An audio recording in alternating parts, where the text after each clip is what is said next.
2021年左右的时阵，宜兰飞来一只小鹤，伊叫做西伯利亚鹤。大家听伊的名就知影，讲伊伫西伯利亚这里飞过来。但是伊伫台湾的时候发生一点仔代志，大家敢知影鹤是国际上保育1级的候鸟，1级就是它是最重要，或者是它最濒危，咱急需要保护它，所以这么重要，叫我来咱台湾袂使闪失一个嘛。我就伫遐想，日本有一个照顾鹤的团队，但是我是一个普通人啊，我是要安怎去熟悉伊？你毋知影？我做一件代志，我写一篇足感动的文，我投去动车市的咱的外交部大使谢长廷的粉丝页的讯息内底，我会记我理出的时间是下暗的11点外。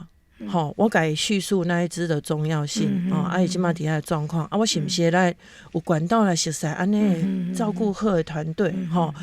伊万不离因为受伤的状况较袂当讨食，咱会当互伊食啥物物件？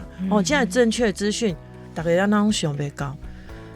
但谢大使感觉，这么大的长官在好像很天边遥远的感觉，我竟然隔刚，才隔天下午，我接到一通电话，他说：“黄小姐你好，我是谢大使福冈代表处的秘书。”你看，想我先讲，人有关心啦，人就知影这种物件需要关心。我真正就感动啦，今麦讲出来可以感动诶。